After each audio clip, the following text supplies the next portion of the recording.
Hello guys, greetings to all. Myself Imran Alams and I welcome you to all to my channel SAP Master. So guys, here you will learn SAP like never learned before. So let's start our today's topic. So today's we are going to cover the types of documents. So let me share my first screen. So here you can see I have mentioned two types of document, that is as is document and to be document.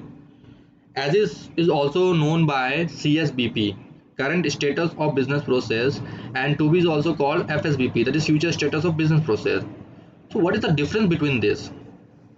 As is document is prepared by our client. In this they have to mention each and every steps of their current business process, and to be document is to be prepared by our consultants, where they, after analysis of as is documents, they are going to prepare one documents where they mentions the future status of business process, means how they are going to run this process in SAP system. Okay, so now let's move to the next slide. What is next one is PPC, that is business process catalog. So it is a kind of documents where it contains the list of organization existing process. It is just a document which contains the list of organization existing process. Now the next one is business blueprint. Blueprint is a document prepared based on the requirement gathered from client. In this phase, consultant will have a discussion with their respective core team member regarding business process and will record the entire requirements in a document which is called blueprint. As I already told you, this as is document and to be document is also prepared on the business blueprint phase.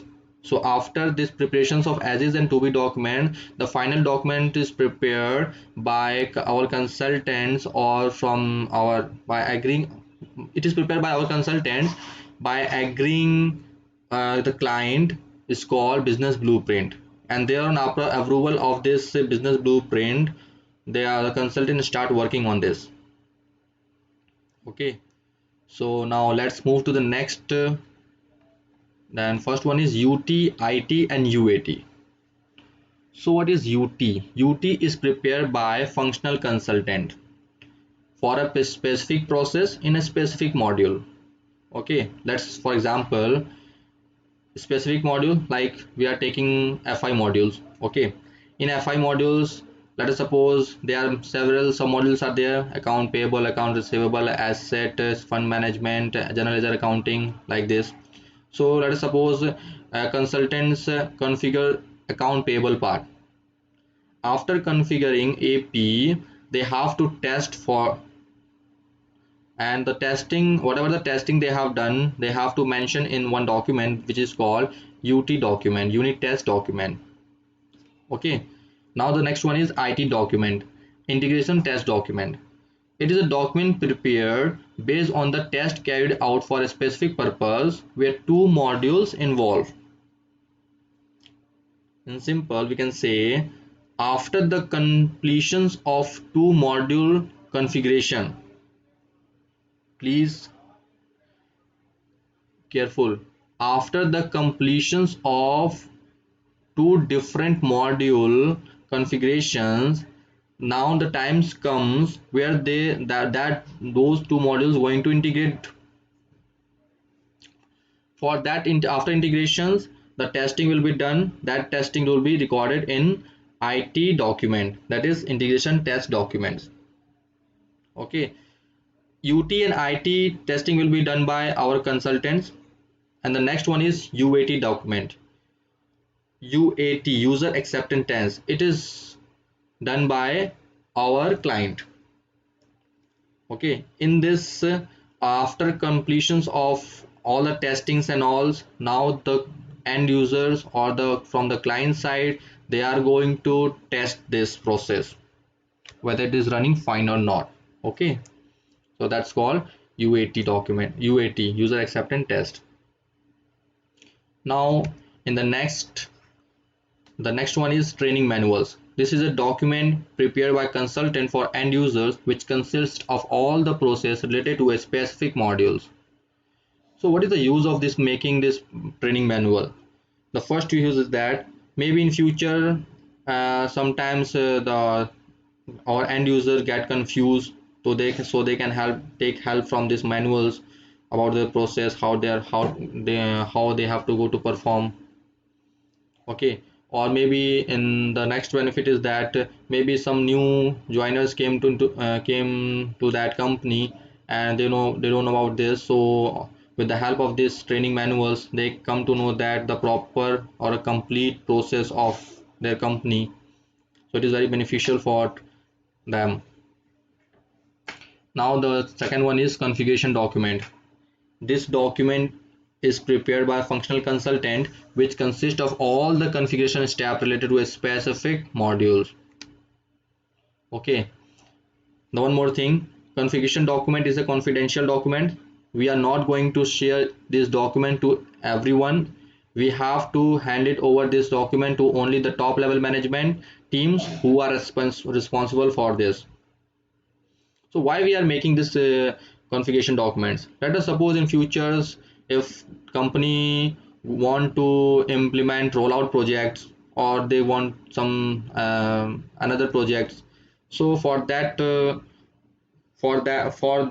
maybe they hire some another service company for that particular projects. So for that service company, it is very beneficial. From this document they come to know that what is the existing process over here, and accordingly they configure or enhance their system. Okay. There is one other configuration document, that is key data structure. It is a kind of configuration document for a specific process or a specific submodules. Okay, please remember these things. So now let's move to the next slide, where we can see the functional specifications and technical specifications. What it is, guys, functional specifications is prepared by our functional consultants, which consist of development related requirements in detail. Here, functional consultants collect the business requirement from the client, identify the required developments, and specify in a functional specifications. Based on the this FS document, technical consultant start development activities. Hope you get it. It is prepared by our functional consultants. It may be the from FI side, MM side, PP side, SD side, whatever. Okay. Now the technical specification is prepared by our technical team. It may be ABAPers or the from the basis. Basically it is prepared by majorly from ABAP team. Technical specifications is prepared by our technical consultants in response of FS, which consist of details that how the technical consultant is going to develop the requirements. Here technical consultants is specify all the changes. It's may be related to program, table, or customizations involved in the development. Hope you understand this. Okay, please remember FS is prepared by our functional consultant, and technical consultants prepare the technical specifications on the behalf of FS. Okay, they are going to mention from which tables they are fetching the data and all. Okay, so that's fine. That's all for today, and hope you enjoy this video, and hope you will get it is beneficial for you. So thanks for watching these videos. So thank you so much.